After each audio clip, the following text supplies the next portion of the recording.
So in this video guys, we will be studying the various terminologies in IC engines or the various parts of an IC engine. So the word IC stands for internal combustion engine. So basically we will be seeing the parts of the 4-stroke petrol and diesel engine. So if you are using the fuel as petrol in your engine, then it is called petrol engine, and if you are using diesel as the fuel, then it's called the diesel engine. Know that the engine is a device which converts the chemical energy stored in the fuel to the useful form of energy. So now we will see the types of engines based on the combustion of fuel, location of combustion of fuel. So based on the location or place where combustion of fuel takes place, engine can be classified into two types. So the first one is the external combustion engine, the second one is the internal combustion engine. The external combustion engine is an engine wherein the fuel burns outside the engine cylinder. So the best example for this is the steam engines, closed cycle gas turbines. So the second type of engine is the internal combustion engine, so wherein the combustion of the fuel or burning of the fuel takes place inside the engine cylinder. So now you can see an engine here. Okay, so this is multi-cylinder. Okay, so it has 4 cylinders. Okay, so you can see the spark plugs here. So when you have the spark plugs, then it is the petrol engine. So you are using a spark plug to ignite the air fuel mixture inside the engine for in case of a petrol engine. When it comes to a diesel engine, the compression itself provides the necessary heat. So that's why the diesel engine is also called as compression ignition engine. The petrol engine uses spark plug, so it is known as spark ignition engine. So other examples for internal combustion engines are the gas engine and biofuel engine. So this is a model, so wherein we can see the various parts of an automobile. So this is the engine. So this is 4-cylinder, that is multi-cylinder. It has 4 cylinders. So you can see the spark plugs. Petrol engine. So we'll be discussing the various parts now. So the first part we are going to see is the cylinder block. So the cylinder block is a block of cast iron or steel alloy having cylindrical shape in which the combustion of fuel takes place. So you can see that. So this is the cast iron or steel alloy block, okay, so which has cylindrical shaped cavities, right? So these are the cylindrical shaped cavities in which the fuel burns and the piston will reciprocate. So that is the cylinder block. So next is the cylinder head. The cylinder head refers to the top portion of the cylinder which is designated to incorporate the inlet valve, exhaust valve, spark plug or fuel injector. So when it is the petrol engine, you will have a spark plug. When it is diesel engine, you will have the fuel injector wherein the fuel is directly injected to the cylinder at the compression stroke. So you can see that. So this is again the engine. So this becomes the cylinder head. So the cylinder head has various ports like this for the inlet valve, exhaust valve, the inlet manifold, exhaust manifold and the spark plug. So it houses all those things. So that is the top portion of the cylinder. So that covers here. Okay, so this part is a covering here, this part is a covering here, this part is covering here, you can see that. So the next part we are going to see is piston. So the piston is a cylindrical shaped component that fits perfectly inside the cylindrical cavity. So you can see the pistons here. Okay, so this is the connecting rod. So this is the piston. Okay, so here also you have the piston and this is the connecting rod. So the piston, the main functions of the piston are to compress the fuel during the compression stroke. So coming to strokes, we will see it later in another video, but just understand these are the functions of piston. So compress the fuel during the compression stroke, transmit motion to the crankshaft through connecting rod during the power stroke. So the piston will oscillate in the cylinder cavity or reciprocate in the cylindrical cavity. So on this face of the piston, the gas will exert pressure. So the piston in turn tries to put force on the connecting is connected to the crankshaft through the connecting rod, okay, to transmit the power. So next, the piston has a grooves, so wherein the piston rings are mounted. The piston rings forms a seal between the combustion chamber and the crankcase. So crankcase is a part below the crankshaft where excess oil is stored, so that is called the crankcase, which houses the crankshaft.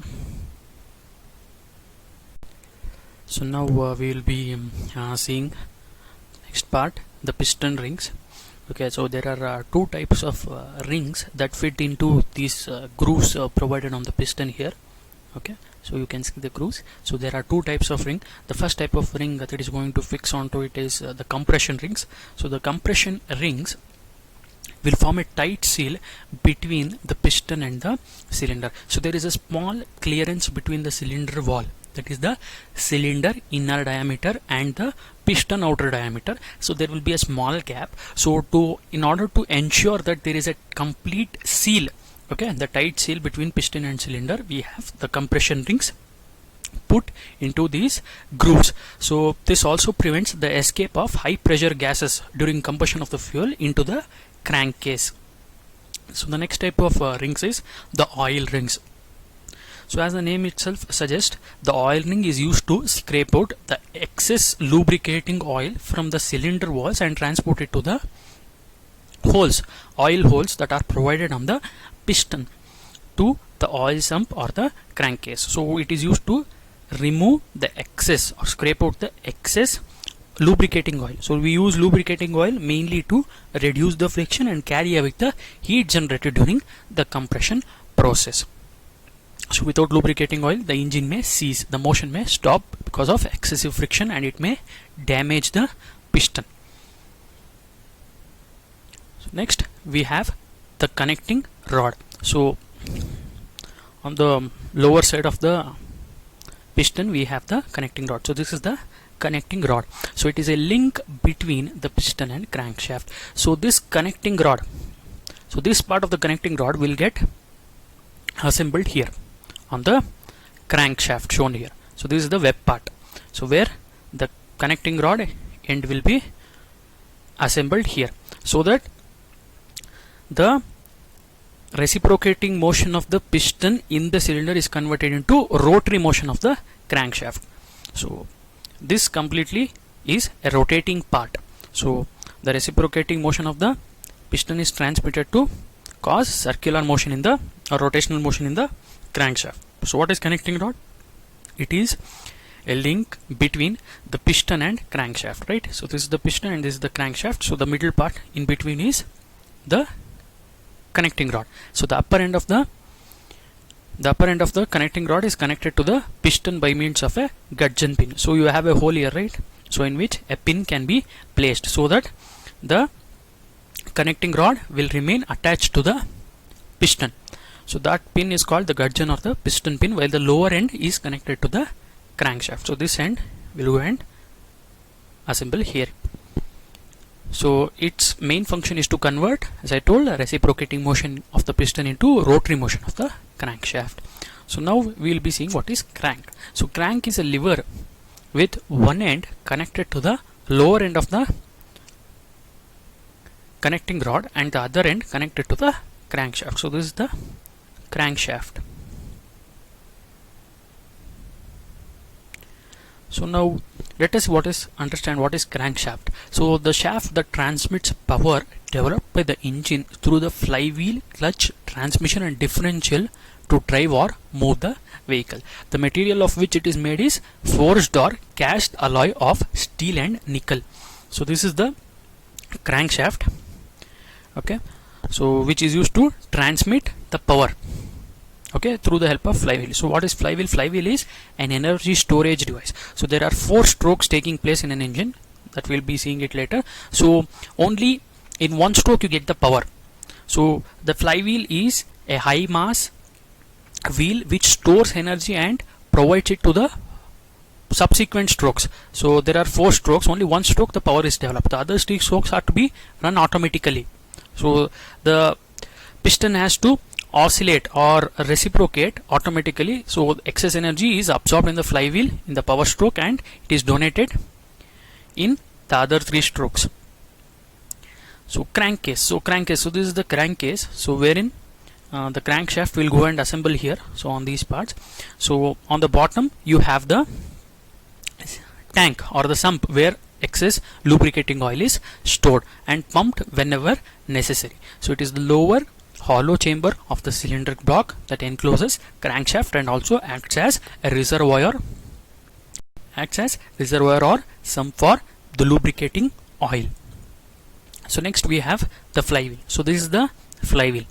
So flywheel is a large wheel of heavy mass or high mass mounted onto the crankshaft that stores rotational energy developed during the power stroke because of inertia property and supplies the same to the piston to reciprocate during the subsequent strokes. So the subsequent strokes where energy is not generated are the suction, compression and the exhaust strokes.